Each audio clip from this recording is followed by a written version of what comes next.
चलिए, कल हम लोगों ने ये सीखा था कि अगर फैक्टोरियल n अगर आपके पास है, तो उसके प्राइम फैक्टराइजेशन में कोई भी डिफरेंट जो प्राइम नंबर आएंगे, उनमें से किसी भी प्राइम नंबर की पावर कितनी है, ये हम कैलकुलेट कर सकते हैं।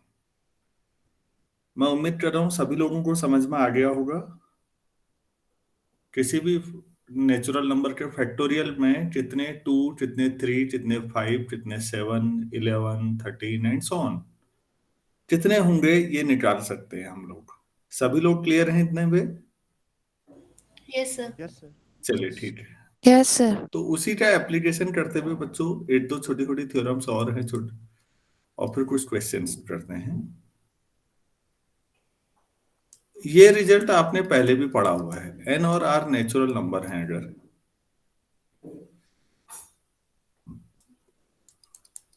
और इस कंडीशन के साथ है, बाइनोमियल कोफिशिएंट की बात हो रही है, देन द बाइनोमियल कोफिशिएंट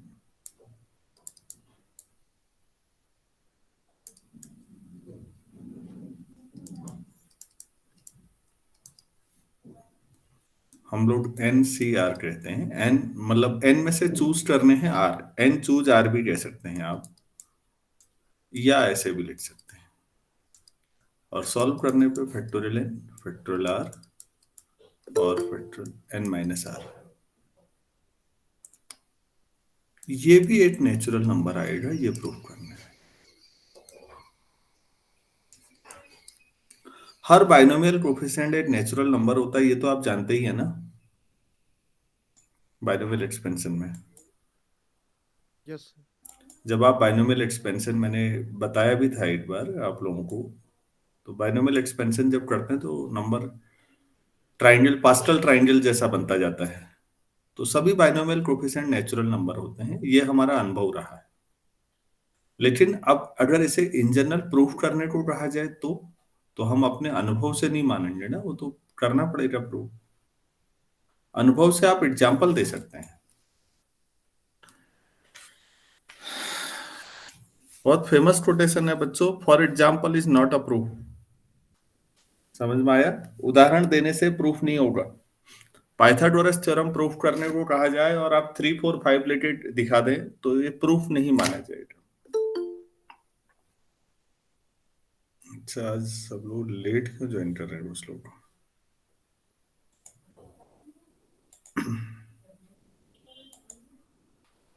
तो चलिए ठीक है। तो ये आपके पास नेचुरल नंबर है, तो एनसीआर भी नेचुरल नंबर ही होगा। ठीक है, तो एक चीज तो ये समझ में आई जो हमें प्रूफ करना है उससे, कि n को आप r plus n minus R में तोड़ सकते हैं ना।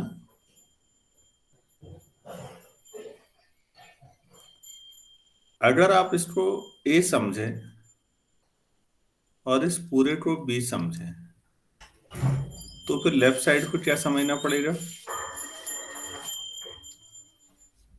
a plus B. Yes sir. सभी लोग सहमत है ना इस बात पे कि लेफ्ट साइड पे a प्लस बी हो जाएगा? Yes sir. अच्छा, चलो ठीक है बच्चों। तो फिर a प्लस बी होने से हमें रिजल्ट यूज कर सकते हैं, क्योंकि अब हमें ग्रेटेस्ट इंटीजर फंक्शन का यूज करना है।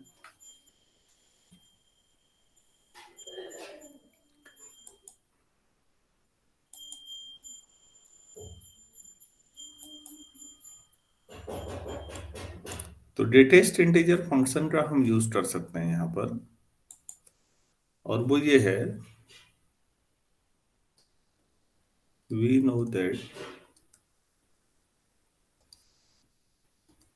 कोई भी दो रियल नंबर का जोड़ के ग्रेटेस्ट इंटीजर इंडिविजुअल के ग्रेटेस्ट इंटीजर से,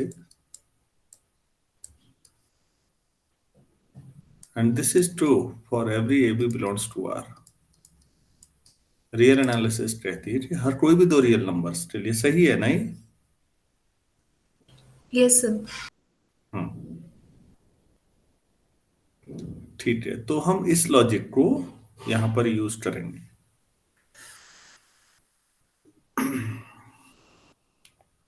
तो अगर आप p कोई नंबर है जो राइट साइड से उसको डिवाइड कर रहा है, तो मैं ऐसा ले लेता हूं, आपके पास नंबर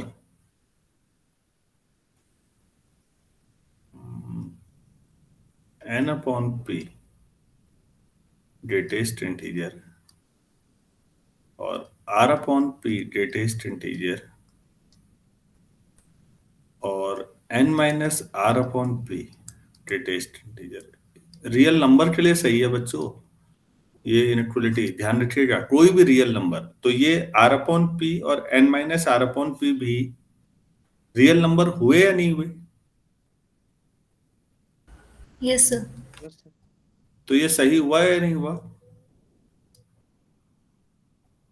सही हुआ। भाई p कोई भी प्राइम नंबर है, उससे डिवाइड करेंगे, ऐसा आएगा ना इक्वेशन 1। ऐसे ही हम क्या लिख सकते हैं बच्चों, n अपॉन p स्क्वायर का greatest integer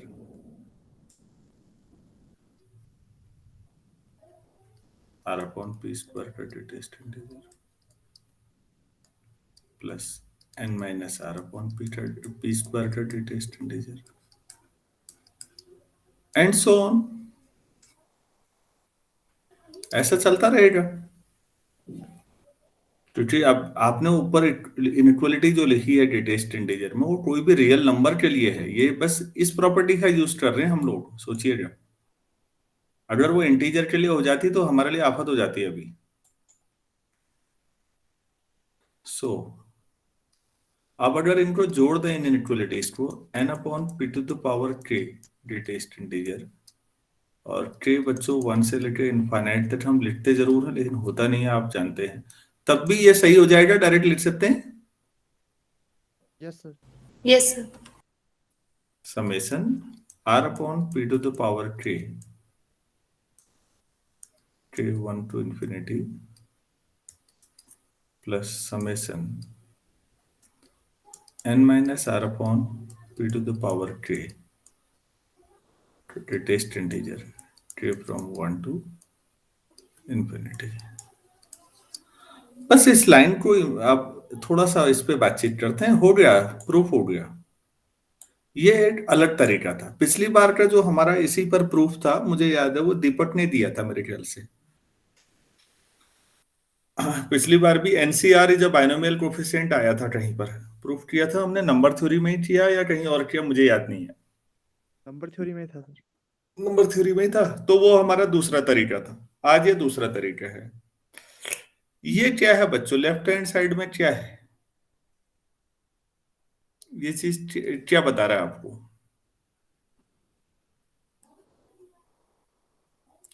exponent of p which divides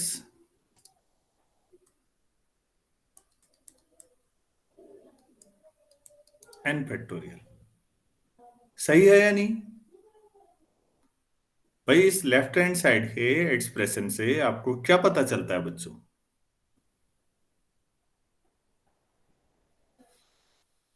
अरे यही पता लगता है जो लिखा है, या कुछ और? ये पता लगता है। तो फिर इससे क्या पता लगेगा जो ये लिखा हुआ है? जो प्राइम आर को डिवाइड। प्राइम इट्स, हाँ, फैक्टोरियल आर।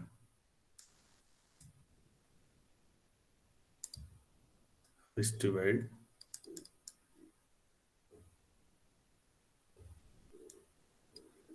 Factorial R. यहां क्या पता लगेगा? सर जो एन माइनस आर फैक्टोरियल को डिवाइड करें। which divides factorial n minus r। तो p की पावर जो इसको डिवाइड करती है प्लस इसको डिवाइड करती है, तो इन दोनों से क्या मैं ऐसा कर सकता हूं बच्चों,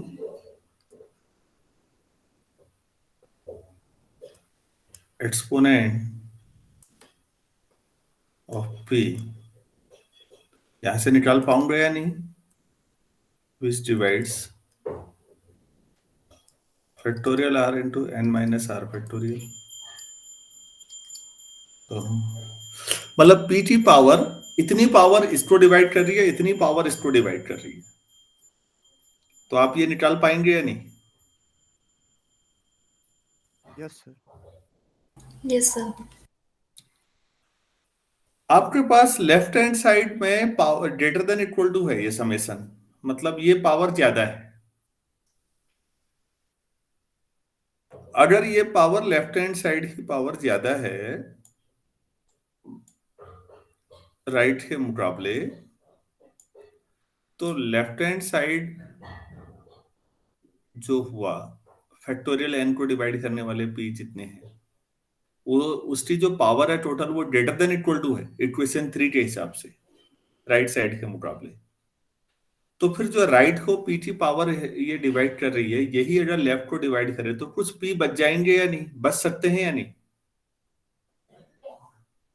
मैं रिपीट कर रहा हूं, पी की जितनी पावर राइट को डिवाइड कर रही है उसके मुकाबले लेफ्ट में पावर पी की ज्यादा है ना, यही बता रही है इक्वेशन इक्वेशन यस 3। सर।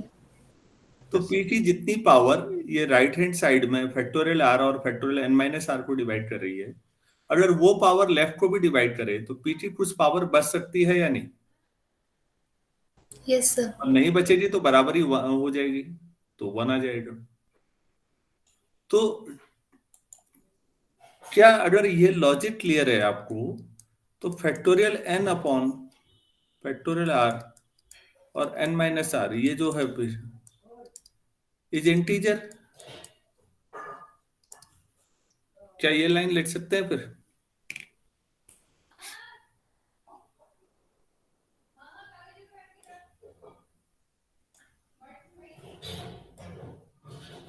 बच्चों क्या ये मैं समझा पा रहा हूं?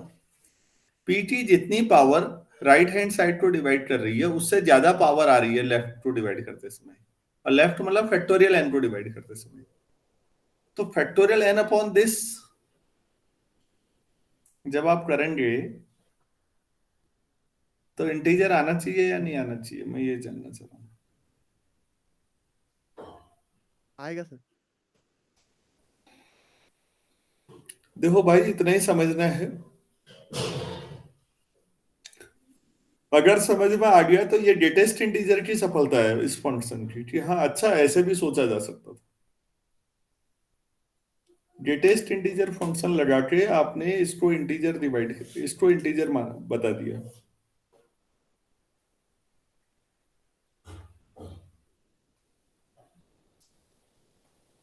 एग्जाम्पल करते हैं, मुझे लगता है तसल्ली नहीं हो पा रही है ना।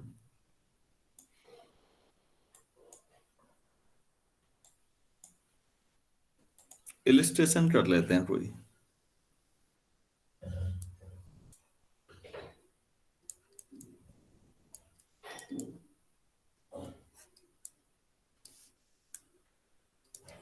एन मान लेते हैं 10, आर मान लेते हैं 6। तो यहां पर हो गया 10 upon P, P prime number है कोई,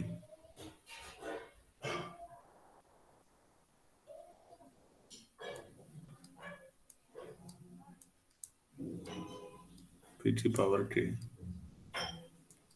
इक्वल टू 1 टू इंफिनिटी कह रहे हैं हम, greater than equal to 10 upon नहीं 10 नहीं, आर कितना है 6, 6 अपॉन पी की पावर के है आपके पास 1 to infinity plus N minus R कितना आएगा बच्चों?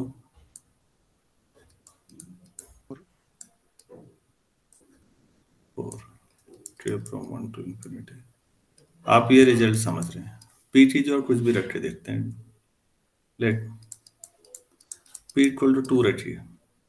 तो फैक्टोरियल 10 में कितने 2 आते हैं ये निकालिए, इधर इधर फैक्टोरियल 6 में कितने आते हैं और इधर फैक्टोरियल 4 में कितने आते हैं, और इधर फैक्टोरियल 10 में कितने 2 आते हैं, जरा बताइए तो जल्दी।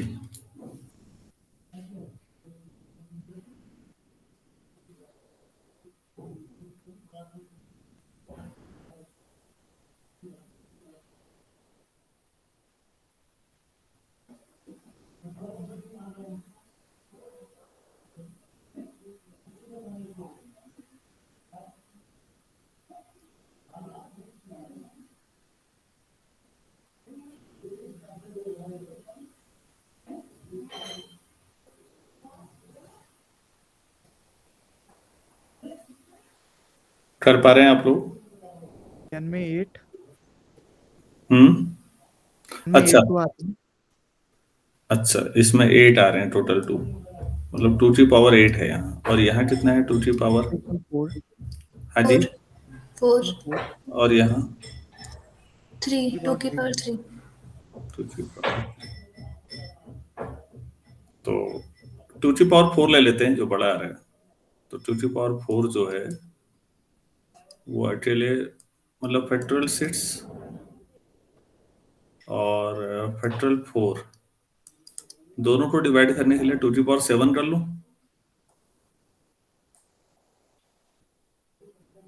दोनों को डिवाइड करना है तो 2 की पावर 4, 2 की पावर 3, ये इसको करेगा, ये इसको, तब भी करेगा या नहीं? Yes sir. Yes sir. तो ये 2 की पावर 7 2 की पावर 8 को भी करेगा या नहीं? Yes sir. ये तो कह रहे हैं हम कि राइट साइड को जो डिवाइड कर रहा है पूरा, वो लेफ्ट को भी डिवाइड कर देगा। लेफ्ट की पावर ज्यादा होगी या बराबर होगी? तो फिर अब आप ये समझिए, अगर ऐसा है तो फैक्टोरियल आर और फैक्टोरियल एन माइनस आर जो है, वो फैक्टोरियल एन को डिवाइड करके भी आप इंटीजर ला सकते हैं। मेरी बात समझ में आ पा रही है क्या? Yes sir. Yes sir. ठीक हो गया, फिर यही तो कहा फिर मैंने, इतना ही समझना था बच्चों।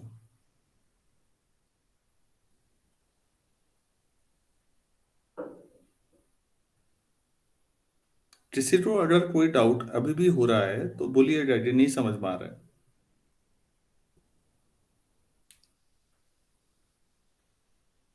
आ रहा है तो ठीक है, हम आगे बढ़ते हैं फिर। तो मैं इसकी एक कॉरोलरी भी कराना चाहूंगा, छोटी सी कॉरोलरी है।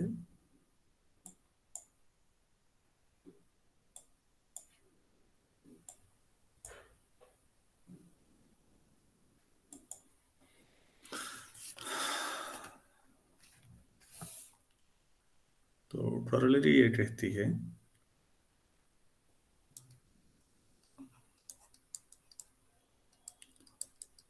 For a positive integer are,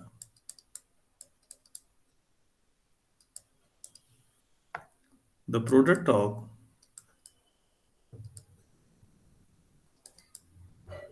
any R transitive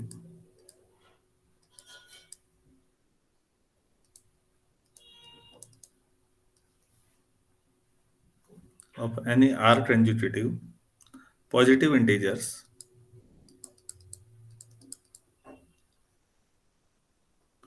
is divisible by factorial R।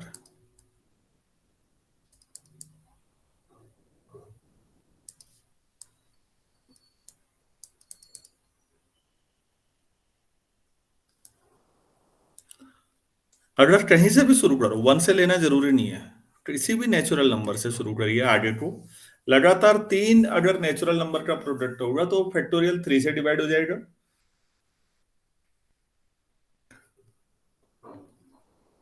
लगातार 5 आपके पास है नेचुरल नंबर का प्रोडक्ट, कहीं से भी शुरू करिए आप, नेचुरल नंबर कोई भी उठाइए और उससे आगे के लगातार 5 का प्रोडक्ट, तो फैक्टोरियल 5 से मल्टी डिवाइड हो जाएगा।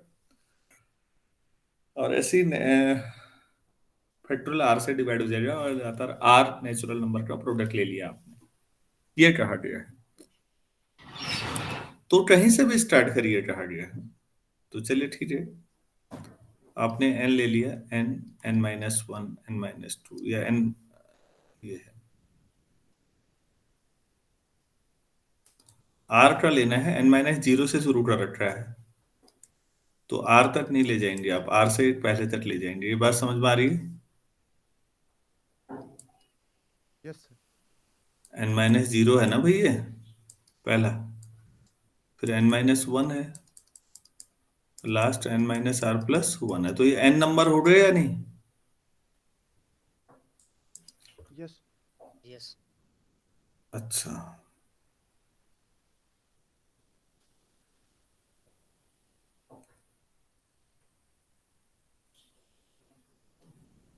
अगर मैं इसमें 1 2 3 n-r तक कर लूं मल्टीप्लाई, उससे आगे आपने लिखे ही है। फिर n माइनस आर से आगे n minus R plus one, इधर साइड से शुरू कर रहा हूँ। लास्ट n माइनस वन और लास्ट फिर n। तो जितने से मैंने मल्टीप्लाई किया उतने से ही मुझे डिवाइड भी करना पड़ेगा। किससे डिवाइड करूं?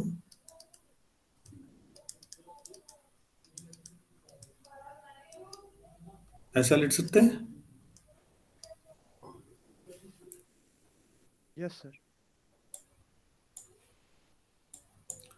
क्या लिख सकते हैं इसे? Minus R का factorial. Factorial n upon n minus R factorial. Factorial n upon factorial R n minus R factorial into R factorial, ऐसा लिख सकते हैं? Yes, sir. आपने शुरू किया था बच्चों n माइनस वन से लेके n minus R plus one, R transitive term का product factorial n upon factorial R n minus R upon factorial R, ऐसा ठीक है?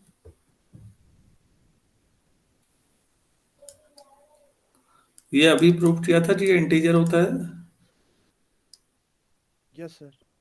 राइट साइड इंटीजर होता है, किया था ना थ्योरम में? अगर Yes, sir. Right side integer है तो लेफ्ट साइड भी इंटीजर होगा, Yes, sir. और लेफ्ट साइड कब इंटीजर होगा? R factorial n factorial को डिवाइड करिए। हाँ, ऊपर वाले को डिवाइड करेगा। ऊपर वाला क्या है? प्रोडक्ट है आर कंजिट्यूटिव पॉजिटिव इंटीजर का। तो हो गया प्रूव। बाकी बच्चों सभी लोग सहमत हैं इस बात पे? Yes sir. Yes, sir. हाँ, तो इसको लास्ट में जो एक दो लाइनें लिखनी होती है वो खुद लिख लीजिएगा, उसमें कुछ नहीं है करने के लिए ऐसा।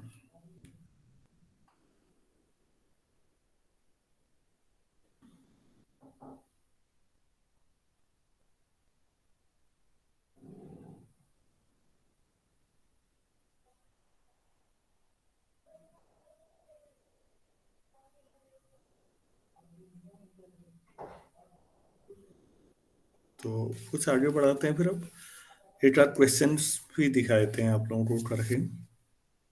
कल भी एक आध किया था मेरे ख्याल से।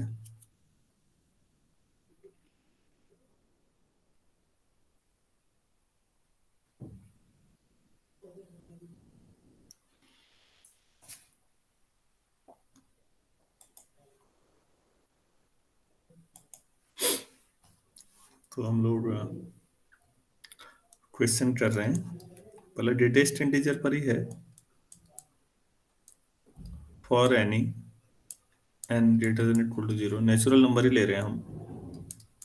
प्रूव दैट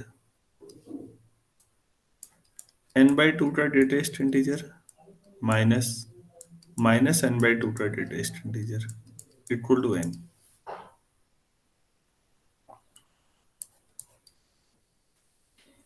कैसे करें?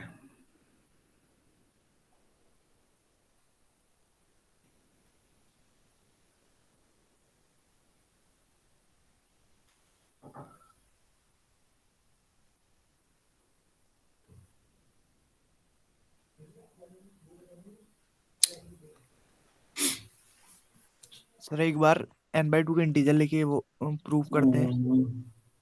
हम्म जो एक्स्ट्रा डेटेस्ट इंटीजर होता है वो ऐसा हमने पढ़ा है ना, और वो x माइनस वन से बड़ा होता है। ये ठीक है हर रियल नंबर के लिए? Yes sir. तो इसी को लगा लेते हैं। सो n बाई टू का greatest integer less than equal to n by two,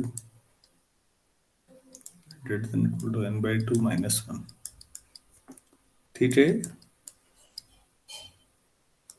और एच टी जो माइनस n बाई टू रख दो, माइनस n बाई टू का greatest integer, left side equality नहीं है, ग्रेटर देन है, तो माइनस n बाई टू और minus N by two minus N, ये हो जाएगा। Yes sir. ये जो सेकंड वाली क्वेश्चन है, इसको माइनस से मल्टीप्लाई कर दूं तो क्या आ जाएगा?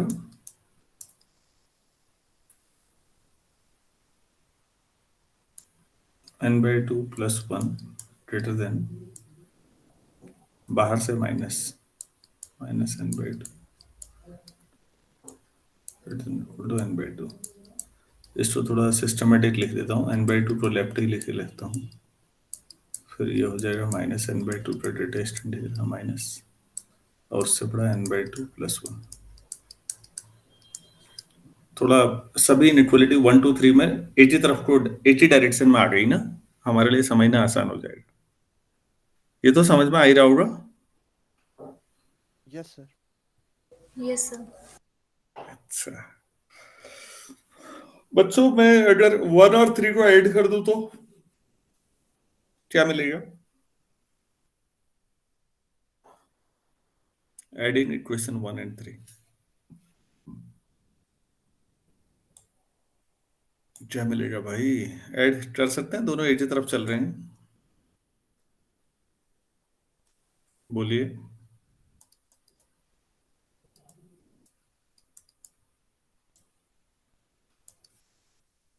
पहले बीच वाला लिख लीजिए, एन बाई टू का ग्रेटेस्ट इंटीजर,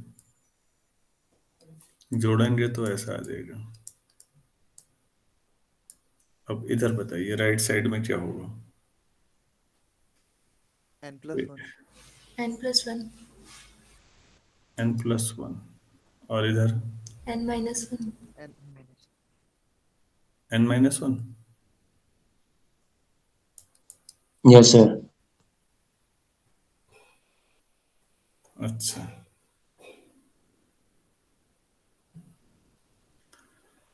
तो यार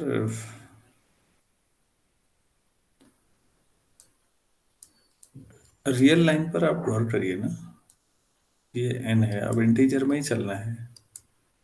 एन माइनस वन से भी छोटा है, और नहीं, एन माइनस वन तो इधर होगा, एन प्लस वन इधर होगा।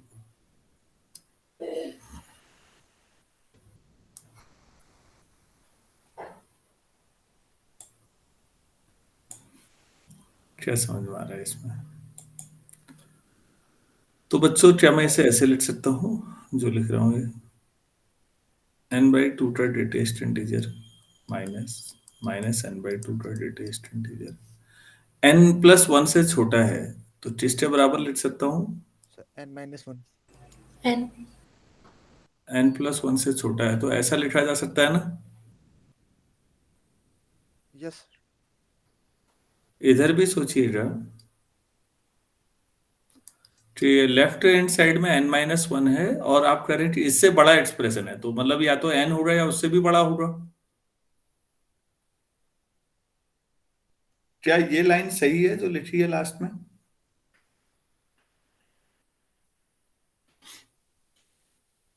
अरे भाई ठीक है। Yes sir. तो फिर आप ऐसा लिख सकते हैं कि n बाई टू का greatest integer minus N by two का ग्रेटेस्ट इंटीजर जो है वो n या उससे छोटा है और n या उससे बड़ा है। ये दोनों एक साथ कैसे हो सकते हैं? फिर तभी हो सकते हैं जब ये चीज n के बराबर हो, तभी ये दोनों तरफ से इनइक्वलिटी हो सकती है। और कोई संभावना है? सभी लोग सहमत हैं इस पे? नहीं है? सर ऐसा भी तो हो सकता है कि एन माइनस वन और एन के बीच में आ जाए। इंटीजर, यस सर, ऐसा समझ आ गया। इंटीजर चल रहा है भाई, रियल नंबर थोड़ी चल रहा है। आप ग्रेटेस्ट इंटीजर फंक्शन पढ़ रहे हो ना? Yes sir. बाकी लोग भी सहमत हैं क्या? Yes, sir. मतलब जो डाउट था वो ठीक है, कोई दिक्कत नहीं है, हमारे दिमाग में भी आता रहता है। रियल नंबर्स में नहीं कर सकते थे, मैं भी समझ रहा हूँ, मैं तो इंटीजर में चल रहा हूँ ना। तब लिखा मैंने कि यार n माइनस वन से बड़ा और n प्लस वन से छोटा है, तो फिर n के अलावा चॉइस है कुछ वैसे भी? No, sir. वैसे भी समझ में आ रहा था कि वो यही आना चाहिए।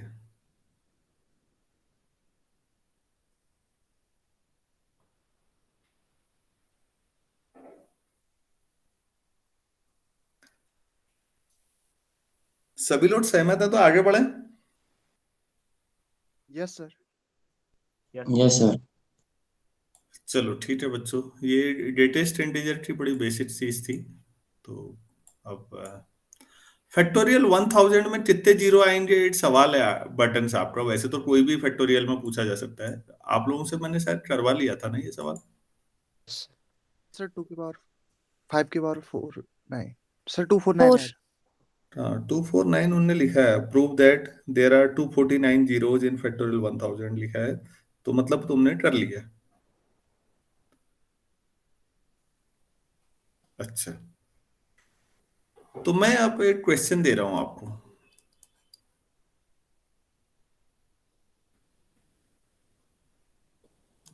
अच्छा, for what values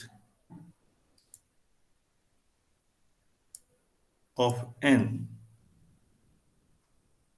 does factorial n terminate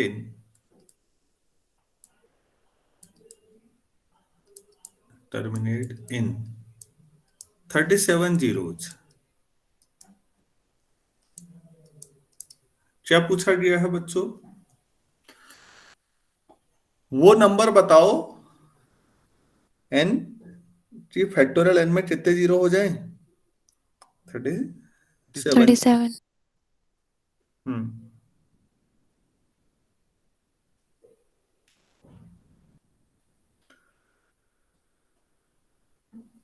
अब एक चीज ध्यान दीजिए बच्चों, फैक्टोरियल मान लेते हैं, आपको मैं वैसे ही समझा रहा हूं, एक छोटा एग्जांपल करिए, आप लोग भी बताइए। फैक्टोरियल कितना लो लूं, चलो फैक्टोरियल 20 में कितने जीरो होते हैं जरा बताइए तो। जितने 5 होंगे, कितने 5 होंगे, रफ वर्क करिए प्लीज, जल्दी से बताइए मुझे।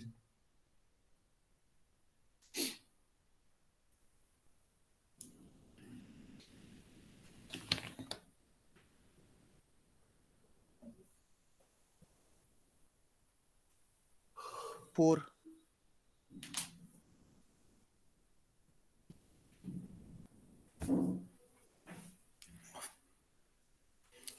हम्म।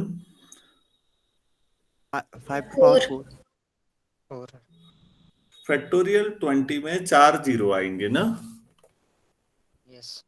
अच्छा, फैक्टोरियल तो एक एक नंबर आगे बढ़ता है ना बच्चों, किसी का भी फैक्टोरियल हो। अब फैक्टोरियल 20 में 4 जीरो आए, ठीक। फैक्टोरियल 21 में कितने जीरो आएंगे सोचो, 21 में। उसमें 4। आपको ये देखना है क्या 5 बढ़ेगा उसमें कोई, 21 में 21 में कोई 5 आता है। No sir. 22 में, नो सर। इसमें भी उतने ही जीरो आएंगे, फिर 4 ही जीरो आएंगे। 23 24 में भी। अब फैक्टोरियल 25, 6 0। यहां पर एकदम दो 5 पड़ गए 25 आते ही, Yes, sir. तो एकदम अब 4 से जीरो कितने हो जाएंगे, 6 जीरो हो जाएंगे। लेकिन चार, अब फैक्टोरियल 25 में अगर 6 जीरो आ रहे हैं तो 26 फैक्टोरियल में कितने जीरो आएंगे। सही आएंगे। 29 तक 6 ही आएंगे बच्चों, समझ में आ रहा है सबको। yes sir फैक्टोरियल 30 में 8 सर 8 और बढ़ जाएगा, मतलब 7 जीरो हो जाएंगे, समझ में आ रहा है सबको। Yes sir. तो यार ऐसे सोचना है, इसका मतलब इसमें जो एन होगा वो यूनिक नहीं आएगा, 37 जीरो वाले जो है बाकी भी आ जाएंगे, वो सब बताने हैं। वो सब एन सोचने हैं जिनके एन फैक्टोरियल में 37 जीरो आते हैं। कोई एक निकल जाएगा तो बाकी तो आगे पीछे निकल जाते हैं फटाफट। अरे भाई कुछ व्यावहारिक बात समझ में आई सबको। Yes, sir.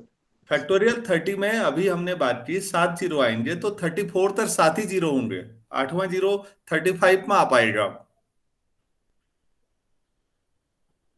फिर 35 में 8 जीरो होंगे तो 39 तक 8 ही होंगे।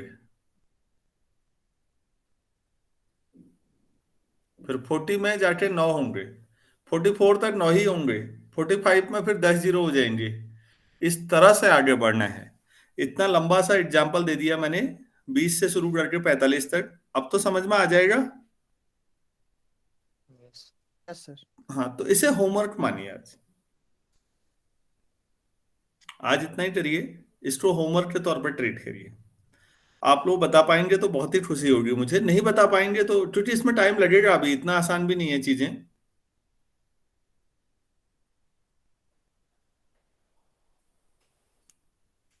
तो मैं इसको आज ज्यादा नहीं पढ़ा रहा हूँ, मैं जल्दी कॉलेज जाना है आज मुझे, क्योंकि अगर 2 दिन में कॉलेज में नहीं हूँ तो मुझे अपनी रिलीविंग करवानी है। आप लोगों को कुछ कहना पूछना है तो बोलिएगा।